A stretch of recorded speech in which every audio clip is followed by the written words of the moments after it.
Okay, that brings us to the next track. This is Bootleg Firecracker from the Sydney, Australia band Middle Kids.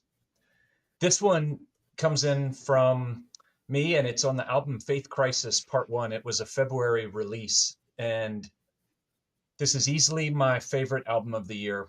And I thought about being a bit controversial and placing all 5 of my best of 2024 songs from this album. I even picked out the 5 songs. They would have been this one and Highlands, Bend, Dramamine, and Blessings. The album is awesome from front to back.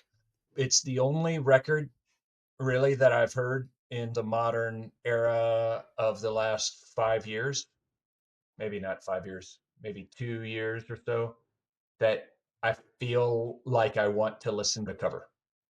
And that when I finish it, I want to start it back over and listen to the album again. It's just that well done. The band is excellent. They sound different across those songs. And so it's hard to pick one of the songs off of the album, but I went with Bootleg Firecracker. It might be considered the bigger hit. It's got 5 million plays, so it does stand out in that way. But there's something about the vocal delivery, especially in the chorus, that feels so dreamy and inspiring that I was drawn to this one as much. Highlands was the other one, but that was a little bit more of the feeling it gave relative to my son being in school on the other side of the world. The kind of the notion of a firecracker being dangerous, it ends up, I think, being a metaphor for how being intimate with somebody is risk. It's exposing yourself to something that could be great or it could blow up in your hand, and you don't know when you catch the spark.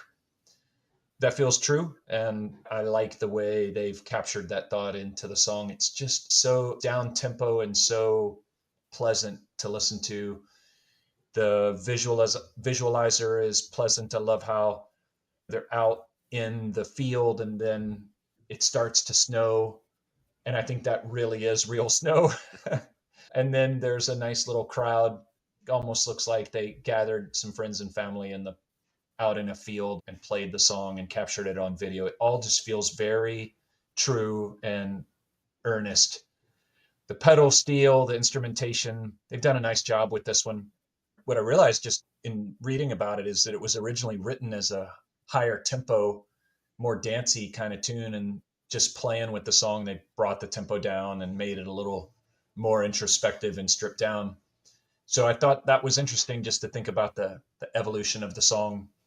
But the last thing is, with their fans, they said, hey, send us videos of you doing some fireworks. And they said that the inflow of fan videos around the fireworks was tremendous. And they actually used some of the audio from those fan videos in that long outro. You may notice that there's some non-studio sounds, and they came from these fan videos, which I think is also a nice touch. The song's wonderful all around. It's definitely my sort of number one track and number one album of the year, and from a band that I think is reasonably well known, but putting out some of the best music of the year, in my opinion. So I wanted to share it with y'all here.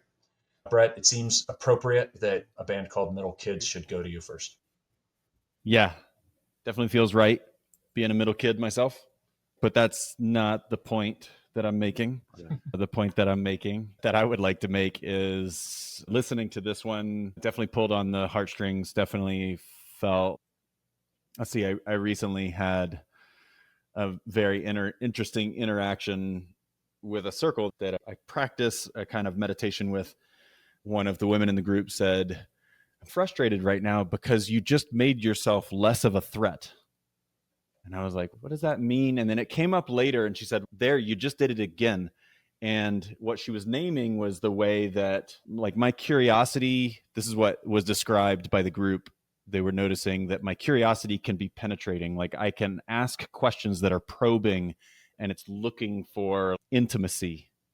And that there is a kind of danger in that. There's a danger because what I'm asking for with my curiosity is for the person who I'm curious about to reveal themselves, to expose themselves, to be vulnerable with me.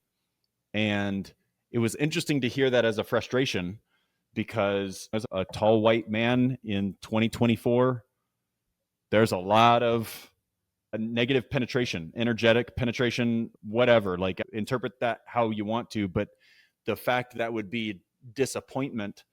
And I think that where the disappointment came is that this person knows me and trusts me and knows and feels safe around me. And so she didn't want me to, later on, we called it castrating my energy. She didn't want me to stop being interested and curious about someone to somehow make myself safer to be around. She was like, I hope that you can find a way to be wild and primal and penetrating and not be dismissed from the room, not feel like you don't belong. It was such a powerful metaphor, and this whole thing all coming together. And so the Bootleg Firecracker track nails it in so many different ways. I think both romantically, that level of intimacy of exposing ourselves to love for another can be dangerous, but like also having children and the way that we love our children is dangerous. Like the fear that a parent has around losing them or messing them up, like messing up as a parent is one of the dangers that I feel parents hold every single day. Like we're constantly wondering, did we mess up in one way or another? And probably the answer is, yeah, we messed up a lot. So that's some of the point that I'm trying to make, that I think she's trying to make. I really love this line, and this one is the one that kind of tore me up this morning, which is, especially given my last night and the rage and the shadow work that I'm doing right now in my own life. And it's, but I'd rather be fighting a losing battle than to live with me and my shadow. And that stirs up so much in me, because I do feel like fighting in the dark, fighting with my shadow. There's no winning. And I think that's the point. And that's, if I use a pop culture reference, it feels like that's what Neo figures out in the third Matrix. Like he goes, oh, the way to defeat Agent Smith is to allow Agent Smith to enter and for me to surrender.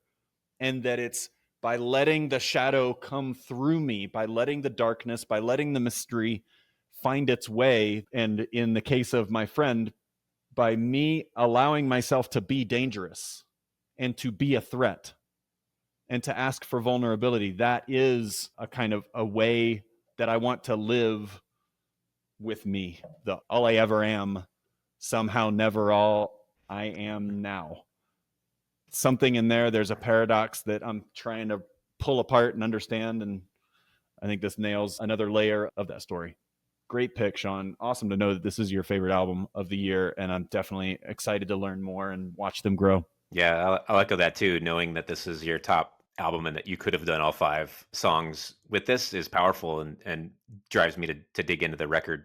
Brett, just to reflect on kind of, one, you're tying and connecting these songs in the playlist together multiple times. I think that's fun. I do similar things in my brain, but to hear that you and probably Sean do the same thing as we dump the Legos on the floor and then piece these things together that now all of a sudden have connectivity that didn't before, because these 15 songs don't exist on a playlist anywhere else than this. And that's cool. This is that unique thing that isn't being done anywhere else because we 3 created it. Man, what a reflection too on your experience, and what this song brought out to you, Brett, is powerful. I read the poetry that they're writing here, but you having that kind of direct experience, and Sean, you loving the music too, is what reflecting on. I think, Brett, you even started with it, like weaving in her, that's not the point I'm after, but the point I'm after is, which I thought was a brilliant chorus that she's got there about, but I'm an average dancer, but that's not what I'm getting at. What I'm getting at is this. And it's almost like that conversation with yourself, or that conversation with Norman Sand, where he's talking through his own things and he's willing to let it be like, I don't know, I can't remember that guy's name, so I'm just going to put that in the song and move on. Like, these are conversations that these brilliant artists put to music, and that's the power of music to me. Is a poem has power a music connectivity. It pulls me in, and that's maybe why I don't read poetry and get the same value that when I hear a song that has poetic nature to it. There are people that can read a poem and get all the beauty of that. I find that is not my skill set. But this song was so great. I loved the kind of easy folk pop mix in there. I had heard Middle Kids before, probably in their previous album, but very excited to hear that. I love the album cover of this. What's it called? Faith Crisis Part 1. I mean, I'm waiting for Part 2 to happen.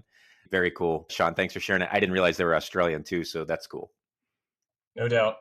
I enjoyed hearing your reaction to it, especially some of the lyrics that touched you, Brett, and some of the things that came up, and then Grant, your reflections on it. It's nice to share it, and I do hope that our listeners will enjoy it as well. So this is Middle Kids with Bootleg Firecracker.